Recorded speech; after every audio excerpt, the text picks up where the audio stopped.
Block elements എന്ന് പറയുന്ന chapter നമ്മൾ ഡിസ്കസ് ചെയ്തുകൊണ്ടിരുന്നത്. അതിലെ നമ്മുടെ ഫോക്കസ് ഏരിയ ബേസ് ചെയ്തിട്ട് നമ്മൾ ഡൈബോറേനെ കുറിച്ച് പഠിച്ചു. അതുപോലെ തന്നെ നമ്മൾ കാർബണിന്റെ അല്ലോട്രോപ്പുകളെ കുറിച്ചും ഡിസ്കസ് ചെയ്തു. ഇന്നത്തെ ക്ലാസ് നമ്മൾ ഡിസ്കസ് ചെയ്യുന്നത് 14th ഗ്രൂപ്പ് എലമെന്റ്സിന്റെ വളരെ പ്രധാനപ്പെട്ട എലമെന്റിന്റെ കോമ്പൗണ്ടുകളെ കുറിച്ചിട്ടാണ്. പ്രധാനമായിട്ടും കാർബണിന്റെയും സിലിക്കണിന്റെയും കോമ്പൗണ്ടുകളെ കുറിച്ചിട്ടാണ്. 14ാമത്തെ ഗ്രൂപ്പിലെ വളരെ പ്രധാനപ്പെട്ട ഒരു എലമെന്റ് ആണ് കാർബൺ. ഈ കാർബണിന് പ്രധാനമായിട്ടും രണ്ട് ഓക്സൈഡുകളെ കുറിച്ച് നമുക്ക് പി ബ്ലോക്ക് എലമെന്റിൽ പഠിക്കേണ്ടത്. ഒന്ന് കാർബൺ മോണോക്സൈഡും രണ്ട് കാർബൺ ഡയോക്സൈഡും.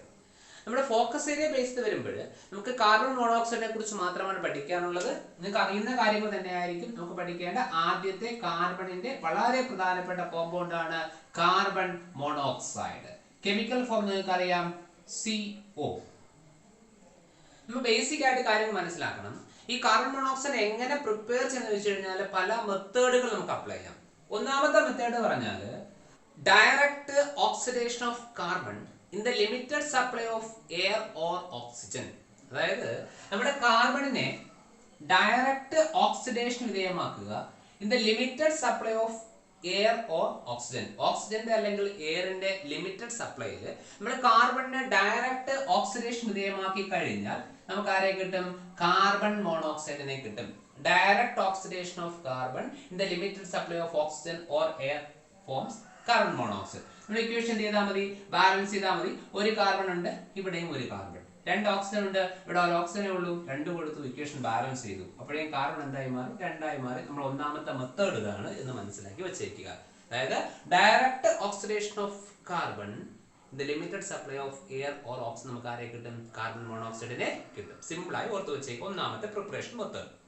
രണ്ടാമത്തെ പ്രിപ്പറേഷൻ മെത്തേഡ് പറയുന്നത് സ്മോൾ അമൗണ്ടിൽ പ്യുവർ കാർബൺ മോണോക്സൈഡ് പ്രിപ്പയർ ചെയ്യുന്നത് എങ്ങനെ വെച്ച് കഴിഞ്ഞാൽ by the dehydration of formic acid by using concentrated sulphuric acid at 373 kelvin temperature. നമുക്കറിയാം ഫോർമിക് ആസിഡ്. എന്താ ഫോർമിക് ആസിഡ് എന്ന് പറഞ്ഞാൽ?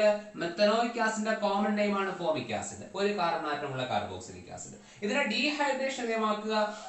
വളരെ നല്ലൊരു ഡീഹൈഡ്രേറ്റിംഗ് ഏജന്റ് ആണ് കോൺസെൻട്രേറ്റഡ് സൾഫ്യൂരിക് ആസിഡ്. നിങ്ങൾ പഠിച്ചിട്ടുണ്ട്. കോൺസെൻട്രേറ്റഡ് സൾഫ്യൂരിക് ആസിഡ് ഉപയോഗിച്ച് ഡീഹൈഡ്രേഷൻ വിധേയമാക്കുക അറ്റ് 373 കെൽവിൻ ടെമ്പറേച്ചർ, 373 കെൽവിൻ ടെമ്പറേച്ചറിൽ.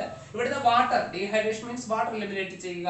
H2O എലിമിനേറ്റ് ചെയ്താൽ നിങ്ങൾക്ക് കാണുമ്പോൾ തന്നെ മനസ്സിലാകും ബാക്കി എന്തുണ്ട്? H2O പോയാൽ ബാക്കി എന്താ ഉള്ളത്? Carbon monoxide. പക്ഷെ ഉണ്ടാകുന്ന എമൗണ്ട് ചെറുതായിരിക്കും. സ്മോൾ അമൗണ്ടിൽ പ്യുവർ കാർബൺ മോണോക്സൈഡ് പ്രിപ്പയർ ചെയ്യാൻ സാധിക്കുന്നത് ഓർത്ത് വെച്ച്. രണ്ടാമത്തെ preparation method pure carbon monoxide in small amount can be prepared by the dehydration of formic acid by using concentrated sulfuric acid at 373 Kelvin temperature. നമുക്കറിയാം sulphuric acid വളരെ നല്ലൊരു dehydrating agent ആണ് എന്ന കാര്യം ഓർത്തു വെച്ചാൽ വളരെ സിമ്പിൾ. മൂന്നാമത്തെ പ്രിപ്പറേഷൻ മെത്തേഡ് പറയുന്നത് കൊമേഴ്സ്യലി, ദാറ്റ് മീൻസ് ലാർജ് സ്കെയിലിൽ കാർബൺ മോണോക്സൈഡ് എങ്ങനെ പ്രിപ്പയർ ചെയ്യാം എന്ന് ചോദിച്ചു കഴിഞ്ഞാൽ ഹീറ്റഡ് കോക്കിന് മുകളിലേക്ക് സ്റ്റീമിനെ പാസ് ചെയ്ത് കഴിഞ്ഞാൽ, അതായത് കോക്ക് മീൻസ് കാർബൺ, കാർബണിനകത്തേക്ക് സ്റ്റീം മീൻസ് നീരാവി, കെമിക്കൽ ഫോമിൽ വാട്ടർ തന്നെയാണ്, കടത്തി വിടുക അറ്റ് 473 to 1273 കെൽവിൻ, 473 മുതൽ 1273 വരെ കെൽവിൻ ടെമ്പറേച്ചറിൽ നിക്കൽ കാറ്റലിസ്റ്റിന്റെ പ്രസൻസിൽ സ്റ്റീമിനെ ഹീറ്റഡ് കോക്കിന് മുകളിലേക്ക് പാസ് ചെയ്യുക. By passing steam over heated coke നമുക്ക് ആരെ കിട്ടും? കാർബൺ മോണോക്സൈഡ് കിട്ടും. പ്ലസ് കിട്ടുന്ന സാധനം ഹൈഡ്രജൻ ആണ്. നിങ്ങൾ പഠിച്ചിട്ടുണ്ട്. ഈ കാർബൺ മോണോക്സൈഡിന്റെയും ഹൈഡ്രജന്റെയും മിക്സറിന് പറയുന്ന പേരാണ് വാട്ടർ ഗ്യാസ്. കേട്ടിട്ടുണ്ടാവുമല്ലോ. അല്ലെങ്കിൽ പറയുന്ന മറ്റൊരു പേരാണ് സിൻ ഗ്യാസ്, അല്ലെങ്കിൽ പറയുന്ന മറ്റൊരു പേരാണ് സിന്തസിസ് ഗ്യാസ്. വളരെ പ്രധാനപ്പെട്ടതാണ്. ഹൈഡ്രജൻ എന്ന ടോപ്പിക് നിങ്ങൾ പഠിച്ചിട്ടുണ്ട്. വാട്ടർ ഗ്യാസ് അല്ലെങ്കിൽ സിൻ ഗ്യാസ് അല്ലെങ്കിൽ സിന്തസിസ് ഗ്യാസ് എന്ന് പറഞ്ഞാൽ കാർബൺ മോണോക്സൈഡിന്റെയും ഹൈഡ്രജന്റെയും മിക്സർ ആണെന്ന് ഓർക്കേണ്ട പ്രധാനപ്പെട്ട കാര്യമാണ്. മൂന്നാമത്തെ കാർബൺ മോണോക്സൈഡ് പ്രിപ്പറേഷൻ മെത്തേഡ് പറയുന്നത് കൊമേഴ്സ്യൽ പ്രിപ്പറേഷൻ ആണ്. By passing steam over heated coke at 473 to 1273 Kelvin temperature in presence of nickel catalyst നമുക്ക് ആരെ കിട്ടും? കാർബൺ മോണോക്സൈഡിനെ കിട്ടും. പ്ലസ് കിട്ടുന്നത് സാധനം ഹൈഡ്രജൻ ഗ്യാസ് ആണ്.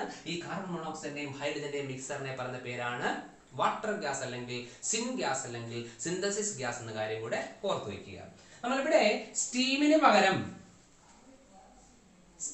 പകരം അറ്റ്മോസ്ഫിയറിക് എയർ ആണ് ഉപയോഗിക്കുന്നു എങ്കിൽ കോക്കിനകത്ത് എന്ത് ചെയ്യുക? Atmospheric air. എയർ മീൻസ് ആരൊക്കെ ഉണ്ടാകും?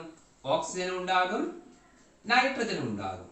കടത്തിവിട്ടാൽ ഇതേ ടെമ്പറേച്ചർ 1273 കെൽവിൻ ടെമ്പറേച്ചർ സ്റ്റീമിന് പകരം നമ്മൾ എന്ത് ഉപയോഗിക്കുന്നു? Atmospheric air. എയറിലെ പ്രധാനപ്പെട്ട ഘടകങ്ങളാണ് ഓക്സിജൻ, നൈട്രജൻ. നമുക്കറിയാം. കിട്ടുന്ന സാധനം കാർബൺ മോണോക്സൈഡിന്റെയും നൈട്രജന്റെയും മിക്സർ ആയിരിക്കും. അങ്ങനെ നമുക്ക് ആരെ പ്രിപ്പയർ ചെയ്യാം? കാർബൺ മോണോക്സൈഡിനെ പ്രിപ്പയർ ചെയ്യാം. ഈ കാർബൺ മോണോക്സൈഡിന്റെയും നൈട്രജന്റെയും മിക്സറിന് പറഞ്ഞ പേരാണ് പ്രൊഡ്യൂസർ ഗ്യാസ് എന്നുള്ള കാര്യം ഓർത്തു വെച്ചേക്കുക. എന്താണ് സാധനം? producer gas. Mixture of carbon monoxide and nitrogen is called producer gas. ഇത് പറയും producer gas. അതായത് ഇതുപോലെ നമുക്ക് പറയാം. ഇവിടെ നമ്മൾ എങ്ങനെ പ്രിപ്പയർ ചെയ്യുന്നത്? by passing steam over heated coke at 473 to 1273 Kelvin temperature in presence of nickel catalyst നമുക്ക് ആരെ കിട്ടും? കാർബൺ മോണോക്സൈഡ് കിട്ടും. അവിടെ കിട്ടുന്ന കാർബൺ മോണോക്സൈഡിന്റെയും ഹൈഡ്രജന്റെയും മിക്സറിനെ പറഞ്ഞ പേരാണ് വാട്ടർ ഗ്യാസ് അല്ലെങ്കിൽ സിൻ ഗ്യാസ് അല്ലെങ്കിൽ സിന്തസിസ് ഗ്യാസ് എന്ന് ഓർക്കുക. നമുക്കിവിടെ സ്റ്റീമിന് പകരം നമ്മൾ അറ്റ്മോസ്ഫിയറിക് എയർ ആണ് ഉപയോഗിച്ചാൽ കിട്ടുന്നത് കാർബൺ മോണോക്സൈഡിന്റെയും നൈട്രജന്റെയും മിക്സർ ആയിരിക്കും. അങ്ങനെ നമുക്ക് ആരെ പ്രിപ്പയർ ചെയ്യാം? കാർബൺ മോണോക്സൈഡിനെ പ്രിപ്പയർ ചെയ്യാം. ആ കാർബൺ മോണോക്സൈഡ് നൈട്രജന്റെയും മിക്സറിനെ പറഞ്ഞ പേരാണ് പ്രൊഡ്യൂസർ ഗ്യാസ് എന്നുള്ള കാര്യം ഓർത്തു വച്ചേക്കുക. ഈ വാട്ടർ ഗ്യാസിനെയും പ്രൊഡ്യൂസർ ഗ്യാസിനെയും കുറിച്ച് പറഞ്ഞു കഴിഞ്ഞാൽ ഓർക്കേണ്ട പോയിന്റുകൾ എന്ന് പറഞ്ഞാൽ ഈ വാട്ടർ ഗ്യാസും പ്രൊഡ്യൂസർ ഗ്യാസും വളരെ പ്രധാനപ്പെട്ട ഇൻഡസ്ട്രിയൽ ഫ്യൂവൽസ് ആണ്. വ്യവസായത്തിൽ ഉപയോഗിക്കുന്ന വളരെ പ്രധാനപ്പെട്ട ഫ്യൂവൽസ് ആണ് water gas and producer gas. Water ഗ്യാസിനെയും പ്രൊഡ്യൂസർ ഗ്യാസിനെയും കുറിച്ച് പറയുമ്പോൾ നിങ്ങൾ മറക്കാതെ ഓർക്കേണ്ട പോയിന്റ് എന്ന് പറഞ്ഞാൽ ഈ വാട്ടർ ഗ്യാസും പ്രൊഡ്യൂസർ ഗ്യാസും വളരെ പ്രധാനപ്പെട്ട ഇൻഡസ്ട്രിയൽ ഫ്യൂവൽസ് ആണ്. വ്യവസായത്തിൽ ഉപയോഗിക്കുന്ന വളരെ പ്രധാനപ്പെട്ട ഇന്ധനങ്ങളാണ് ആരൊക്കെ? വാട്ടർ ഗ്യാസും പ്രൊഡ്യൂസർ ഗ്യാസും. Water gas and producer gas very important industrial fuels. അതുപോലെ ഓർക്കേണ്ട ഒരു പോയിന്റ് നിങ്ങൾ ഹൈഡ്രജൻ ചാപ്റ്ററിൽ പഠിച്ചിട്ടുണ്ടാകും. ഈ വാട്ടർ ഗ്യാസിനെയും പ്രൊഡ്യൂസർ ഗ്യാസിനെയും ഫർദർ കമ്പഷൻ വിധേയമാക്കി കഴിഞ്ഞാൽ വീണ്ടും നമ്മൾ combustion means burning in presence of oxygen burn ചെയ്യിപ്പിച്ചാൽ നമുക്ക് ആരെ കിട്ടും? കാർബൺ ഡൈ ഓക്സൈഡും ഹീറ്റിംഗ് കിട്ടും with liberation of high amount of heat energy. അതായത് നമ്മൾ ഈ പ്രൊഡ്യൂസർ ഗ്യാസിനെയും വാട്ടർ ഗ്യാസിനെയും വീണ്ടും കമ്പഷൻ വിധേയമാക്കിയാൽ ഓക്സിജൻ ബേൺ ചെയ്താൽ നമുക്ക് കാർബൺ ഡൈ ഓക്സൈഡും കിട്ടും, ഒപ്പം ലാർജ് എമൗണ്ട് ഓഫ് ഹീറ്റ് എനർജിയും ലിബറേറ്റ് ചെയ്യപ്പെടും എന്ന് മനസ്സിലാക്കി വച്ചേക്കുക. അപ്പം ഇവിടെ അഡീഷണൽ പറഞ്ഞു പോയ 2 പോയിന്റുകളാണ്. നമ്മുടെ കാർബൺ മോണോക്സൈഡിന്റെ പ്രിപ്പറേഷൻ മെത്തേഡുകൾ 4 ഓർത്ത് വെച്ചേക്കുക. വളരെ പ്രധാനപ്പെട്ട 4 പ്രിപ്പറേഷൻ മെത്തേഡുകൾ. ഒന്നാമത്തത് ഡയറക്റ്റ് ഓക്സിഡേഷൻ, രണ്ടാമത്തത് പ്യുവർ കാർബൺ മോണോക്സൈഡ് എങ്ങനെ പ്രിപ്പയർ ചെയ്യാം? By the dehydration of formic acid. അടുത്ത എന്താണ്? ഫ്രം കോക്ക് ഉപയോഗിച്ചുകൊണ്ട് പ്രിപ്പയർ ചെയ്യാം. ഈ 2 പ്രോഡക്റ്റുകളും വളരെ ഇമ്പോർട്ടന്റ് ആണ്. പിന്നെ ഇവിടെ പറഞ്ഞത് വാട്ടർ ഗ്യാസിന്റെയും പ്രൊഡ്യൂസർ ഗ്യാസിന്റെ 2 ഇമ്പോർട്ടൻസ് കൂടെ പറഞ്ഞു പോയി. ഓർക്കാൻ കഴിയുമല്ലോ? സിമ്പിൾ ആണ്. ഇനി കാർബൺ മോണോക്സൈഡിന്റെ പ്രോപ്പർട്ടീസിനെ കുറിച്ച് പറഞ്ഞത് പ്രിപ്പറേഷൻ പറഞ്ഞതുപോലെ അടുത്ത് പറയേണ്ട കാര്യം പ്രോപ്പർട്ടീസിനെ കുറിച്ച് പറഞ്ഞു കഴിഞ്ഞാൽ carbon monoxide is a colourless, odourless, almost water insoluble gas. എന്ന് പറഞ്ഞാൽ കളർ ഇല്ലാത്ത, മണമില്ലാത്ത, വാട്ടറിൽ ഏകദേശവും സോളിബിൾ ആകാത്ത, ഓൾമോസ്റ്റ് ഏകദേശം ഇൻസോളിബിൾ ആയിട്ടുള്ള ഒരു ഗ്യാസ് ആണ് എന്തോ സാധനം? Carbon monoxide. അപ്പോൾ ഒന്നാമത്തെ പ്രോപ്പർട്ടി ഓർക്കുക. എന്താണ്? Carbon monoxide is a colourless, odourless, almost water insoluble gas എന്നുള്ള കാര്യം ഓർക്കുക. രണ്ടാമത്തെ പ്രോപ്പർട്ടി പറയുന്നത്, രണ്ടാമത്തെ പോയിന്റ് ആയി പറയുന്നത് ഈ കാർബൺ മോണോക്സൈഡിന് റെഡ്യൂസിങ് കപ്പാസിറ്റി കൂടുതലാണ്. Carbon monoxide acts as a very good reducing agent and it reduces almost all metal oxides except alkaline earth metals, aluminium, വളരെ കുറച്ച് ട്രാൻസിഷൻ മെറ്റൽസ്. അതായത് ഏതൊക്കെയാണ്? Alkali metals, alkaline earth metals, aluminium, പിന്നെ കുറച്ച് transition മെറ്റൽസിന്റെ oxide ഒഴികെ ബാക്കി എല്ലാ മെറ്റലിന്റെ ഓക്സൈഡുകളെയും reduce ചെയ്യാൻ കപ്പാസിറ്റി ഉള്ള വളരെ നല്ല റെഡ്യൂസിങ് ഏജന്റാണ് എന്ന സാധനം കാർബൺ മോണോക്സൈഡ്. രണ്ടാമത്തെ പ്രോപ്പർട്ടി പറയുന്നത് carbon monoxide is A very good reducing agent which reduces oxides of അല്ലെങ്കിൽ metal oxides of almost all metals except alkali metals, alkaline earth metals, aluminum and a few transition metals എന്ന കാര്യം ഓർക്കുക. ഇനി ഇവിടെ നമ്മുടെ carbon മോണോക്സൈഡിന് മെറ്റലിന്റെ ഓക്സൈഡുകളെ എന്താണ് reduce ചെയ്യാൻ capacity ഉണ്ട് എന്ന പ്രോപ്പർട്ടി അടിസ്ഥാനപ്പെടുത്തിക്കൊണ്ട് മെറ്റൽസിന്റെ എക്സ്ട്രാക്ഷനകത്ത് ഈ കാർബൺ മോണോക്സൈഡിന് കുറച്ച് ഉപയോഗങ്ങളുണ്ട്. അതായത് നിങ്ങൾ പഠിച്ചിട്ടുണ്ടാകും ബ്ലാസ്റ്റ് ഫർണസിൽ നമ്മുടെ അയൺ എക്സ്ട്രാക്ട് എന്ന പ്രോസസ് പഠിച്ചിട്ടുണ്ടാകും. അവിടെ ഉണ്ടാകുന്ന അയണിന്റെ ഓക്സൈഡിനെ റെഡ്യൂസ് ചെയ്യാൻ ഉപയോഗിക്കുന്നത് കാർബൺ മോണോക്സൈഡ് ആണ്. റെഡ്യൂസ് ചെയ്തിട്ട് അയൺ ആക്കി മാറ്റും. നിങ്ങൾ പഠിച്ചിട്ടുണ്ടാകും. റെഡ്യൂസ് എന്താക്കി മാറ്റും? അയോൺ ആക്കി മാറ്റും. ഇക്വേഷൻ ഒക്കെ നിങ്ങൾ പഠിച്ചിട്ടുണ്ട്. ഇക്വേഷൻസ് ഒക്കെ ബാലൻസ് നിങ്ങൾക്ക് അറിയാം. നമുക്ക് എന്താണ് 2 Fe ഉണ്ട്, ഇവിടെ എത്ര? 1 Fe ഉള്ളൂ. നമ്മൾ 2 കൊടുത്തു അല്ലേ? അവിടെ എന്താണ് 4 ഓക്സിജൻ ഉണ്ട്, ഇവിടെ 2 ഓക്സിജനേ ഉള്ളൂ, 2 കൊടുത്തു അല്ലേ? 2 കാർബൺ ആയി അല്ലേ? ഒന്നുകൂടി നോക്കാം. 2 Fe 2 Fe 3 2 5 ഓക്സിജൻ ആയി. പക്ഷെ അവിടെ എത്ര ഓക്സിജനേ ഉള്ളൂ?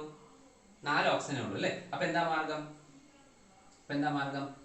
അപ്പൊ നമുക്ക് വീണ്ടും ഒന്നുകൂടി ബാലൻസ് ചെയ്യേണ്ടി വരും. 2 എന്താക്കാം? 3 ആക്കാം. അപ്പൊ എന്താണ്? 2 F തന്നെയാണ്. ഓക്സിജൻ എത്ര വരും? 3 3 6 വരും. ഇവിടെ എന്ത് കൊടുക്കണം? 3 കൊടുക്കണം. 6 ആയി, 3 കാർബണുമായി. ഇക്വേഷൻ എന്താണ്? ഓൾറെഡി ബാലൻസ് ആയി കഴിഞ്ഞു. നിങ്ങൾ പഠിച്ച റിയാക്ഷൻ ആണ്.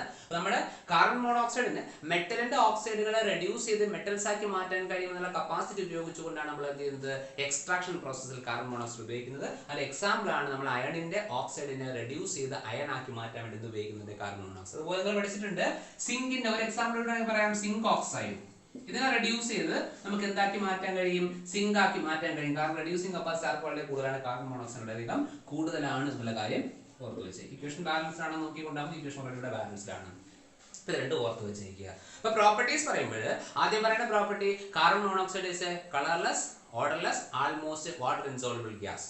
രണ്ടാമത്തെ പ്രോപ്പർട്ടി പറയുന്നത് carbon monoxide is a very good reducing agent. It reduces almost all metal oxides except alkali metals, alkaline earth metals, aluminum and a few transition metals എന്നുള്ള കാര്യം ഓർത്ത് വെച്ചിരിക്കുക. ആ റെഡ്യൂസിംഗ് കപ്പാസിറ്റി ഉപയോഗിച്ചുകൊണ്ട് നമ്മൾ കാർബൺ മോണോക്സൈഡിനെ മെറ്റലർജിക്കൽ പ്രോസസ്സിൽ ഉപയോഗിക്കുന്നുണ്ട്. മെറ്റൽ ഓക്സൈഡുകളെ റെഡ്യൂസ് ചെയ്ത് മെറ്റൽസ് ആയി കൺവേർട്ട് ചെയ്യും. രണ്ട് എക്സാമ്പിളുകൾ പറഞ്ഞു. അയണിന്റെ ഓക്സൈഡ് അയൺ ആക്കി മാറ്റുന്നതും സിങ്ക് ഓക്സൈഡിനെ സിങ്ക് ആക്കി കൺവേർട്ട് ചെയ്യുന്നതും ഓർത്ത് വെച്ചിരിക്കുക. വളരെ സിമ്പിൾ ആയ ഒരു കാര്യമാണ്.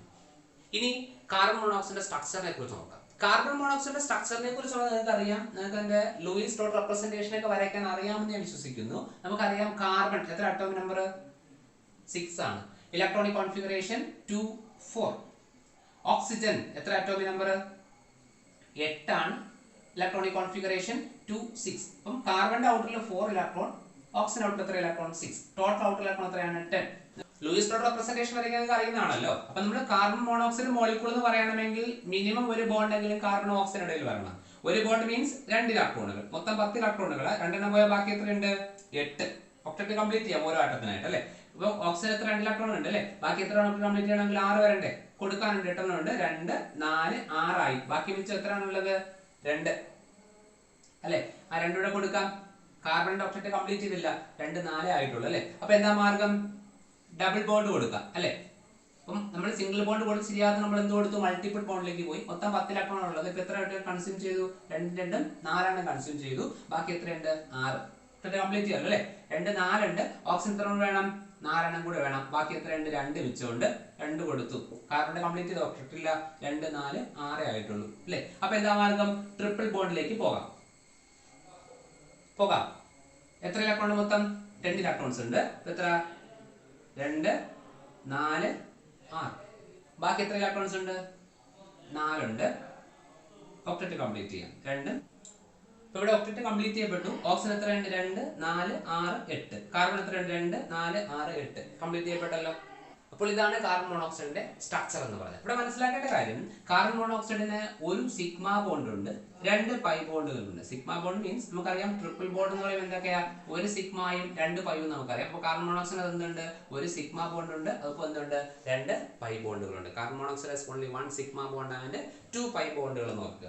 പിന്നെ മനസ്സിലാക്കേണ്ട ഒരു കാര്യം ഈ കാർബൺ മോണോക്സൈഡിന്റെ കാർബണിനകത്ത് ഒരു ലോൺ പെയർ ഓഫ് ഇലക്ട്രോൺ ഉള്ളത് കൊണ്ട് തന്നെ ഡൊണേറ്റ് ചെയ്യാൻ കഴിയുന്ന ഒരു പെയർ ഓഫ് ഇലക്ട്രോൺ ഉള്ളത് കൊണ്ട് തന്നെ എന്ന് വേണമെങ്കിൽ കൃത്യമായി പറയാം.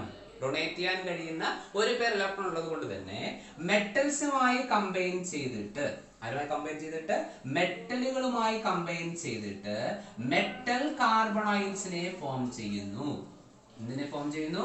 മെറ്റൽ കാർബണൈൽസിനെ ഫോം ചെയ്യുന്നപ്പോൾ ഹീറ്റ് ചെയ്യുമ്പോൾ എന്ന് ഓർക്കുക. അതായത് നമ്മുടെ കാർബൺ മോണോക്സൈഡിലെ കാർബണില് ഡൊണേറ്റ് ചെയ്യാൻ കഴിയുന്ന ഒരു പെയർ ഇലക്ട്രോൺ ഉള്ളത് കൊണ്ട് തന്നെ മെറ്റൽസുമായി ചേർത്ത് ഹീറ്റ് ചെയ്ത് കഴിഞ്ഞാൽ ആരെ ഫോം ചെയ്യും? മെറ്റൽ കാർബണൈൽസുകളെ ഫോം ചെയ്യാനുള്ള കപ്പാസിറ്റി ആർക്കുണ്ട്? കാർബൺ മോണോക്സൈഡ് ഉണ്ട് എന്ന കാര്യം ഓർത്തിരിക്കുക. ഇപ്പൊ എത്ര ആണ് പറയേണ്ട കാര്യം? സ്ട്രക്ചറിൽ അത്രേ പറയാനുള്ളൂ, വേറെ ഒന്നും പറയേണ്ടതില്ല. സ്ട്രക്ചറിനെ കുറിച്ച് മനസ്സിലാക്കുമ്പോൾ ജസ്റ്റ് അതിന്റെ സ്ട്രക്ചർ ഒന്ന് ഓർത്ത് വെച്ചേക്കുക. വളരെ സിമ്പിൾ ആണ്. ഇടയിലുള്ള ബോണ്ട് ട്രിപ്പിൾ ബോണ്ട് ആണ്. ഓരോ ലോൺ പെയർ വീതം കാർബണിലുണ്ട്, ഓക്സിജനുണ്ട്. അതിനകത്ത് ഒരു സിഗ്മ ബോണ്ടും 2 പൈ ബോണ്ടുകൾ ഉണ്ട് എന്ന് മനസ്സിലാക്കി വെച്ചേക്കുക. പിന്നെ മനസ്സിലാക്കേണ്ട കാര്യം ഇതിലെ കാർബൺ മോണോക്സൈഡിലെ കാർബണിനകത്ത് ലോൺ പെയർ ഇലക്ട്രോൺ ഉള്ളത് കൊണ്ട് തന്നെ മെറ്റൽസുമായി ചേർത്ത് ഹീറ്റ് ചെയ്ത് കഴിഞ്ഞാൽ മെറ്റൽ കാർബണൈൽസിനെ ഫോം ചെയ്യാൻ കഴിയുന്ന കാര്യം കൂടെ മനസ്സിലാക്കി വെച്ചേക്കണം. Then ഈ കാർബൺ മോണോക്സൈഡിന്റെ poisonous nature, carbon monoxide highly poisonous ആയ ഗ്യാസ് ആണ്. അതിന് പോയിസണസ് നേച്ചർ വരാനുള്ള കാരണം എന്തെന്ന് ചോദിച്ചു കഴിഞ്ഞാൽ കാർബൺ മോണോക്സൈഡ് ഹൈലി പോയിസണസ് ആണ്. അതിന്റെ പോയിസണസ് നേച്ചർ വരാനുള്ള കാരണം എന്ന് വെച്ച് കഴിഞ്ഞാൽ ഈ കാർബൺ മോണോക്സൈഡ് നമ്മുടെ ബ്ലഡിനകത്തുള്ള ഹീമോഗ്ലോബിനുമായിട്ട് റിയാക്ട് ചെയ്യും. ബ്ലഡിനകത്തുള്ള ഹീമോഗ്ലോബിൻ, നമുക്കറിയാം ഹീമോഗ്ലോബിൻ ആണ് നമ്മുടെ ബ്ലഡിനകത്തുള്ള ഓക്സിജൻ കാരിയർ അല്ലേ. ഓക്സിജൻ നമ്മുടെ ശരീരത്തിന്റെ പല ഭാഗങ്ങളിലേക്ക് എത്തിക്കുന്ന ഹീമോഗ്ലോബിൻ ആണ്. ഹീമോഗ്ലോബിനായിട്ട് കമ്പൈൻ ചെയ്തിട്ട് കാർബോക്സി ഹീമോഗ്ലോബിനായി മാറും. എന്തായി മാറും? കാർബോക്സി ഹീമോഗ്ലോബിനായി മാറും എന്നുള്ള കാര്യം ഓർത്ത് വെച്ചേക്കണം. അവിടെ നിങ്ങൾ മനസ്സിലാക്കേണ്ടുന്ന കാര്യം എന്ന് പറഞ്ഞു കഴിഞ്ഞാൽ നമ്മുടെ ഓക്സിജനെ ക്യാരി ചെയ്യുന്ന ആൾക്കാരാണ് ഹീമോഗ്ലോബിൻ, ഓക്സിജനെ ക്യാരി ചെയ്യപ്പെടേണ്ട ആൾക്കാരാണ് ഹീമോഗ്ലോബിൻ. പക്ഷേ ഈ കാർബൺ മോണോക്സൈഡും ഹീമോഗ്ലോബിനായിട്ടുള്ള അഫിനിറ്റി അല്ലെങ്കിൽ ബോണ്ട് സ്ട്രെങ്ത് എന്ന് പറഞ്ഞാൽ 300 times 300 മടങ്ങോളം stronger than carbon oxygen bond. അതായത് കാർബൺ ഓക്സിജൻ ബോണ്ടിനേക്കാൾ 300 മടങ്ങോളം സ്ട്രോങ്ങർ ആണ് കാർബൺ മോണോക്സൈഡും ഹീമോഗ്ലോബിനും തമ്മിലുള്ള ബോണ്ട്.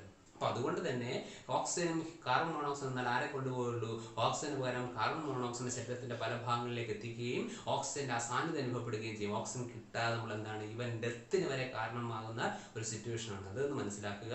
അതിന് ഓർക്കേണ്ട പ്രധാനപ്പെട്ട കാര്യം പോയിസണസ് നേച്ചർ ഉണ്ടാകാനുള്ള കാരണം എന്താണ്? ഹീമോഗ്ലോബിന്റെ അഫിനിറ്റി ആണ് എന്ന് ഓർക്കുക. കാർബൺ മോണോക്സൈഡിനോടുള്ള ഹീമോഗ്ലോബിന്റെ അഫിനിറ്റി ആണ് എന്നുള്ള കാര്യം ഓർത്ത് വെച്ചേക്കുക. ഇത്രയും കാര്യങ്ങളാണ് നമുക്ക് കാർബൺ മോണോക്സൈഡ് എന്ന ടോപ്പിക്കിനകത്ത് പഠിക്കാനുള്ളത്. കാർബൺ മോണോക്സൈഡിന്റെ 4 പ്രിപ്പറേഷൻ മെത്തേഡുകൾ മനസ്സിലാക്കുക, പ്രോപ്പർട്ടീസ് മനസ്സിലാക്കുക, പിന്നെ അതിന്റെ സ്ട്രക്ചറിനെ കുറിച്ച് മനസ്സിലാക്കി വെച്ചേക്കുക. വളരെ സിമ്പിൾ ആയിട്ട് ഓർക്കാൻ കഴിയുന്ന കാര്യങ്ങളാണ്. ഓക്കെ.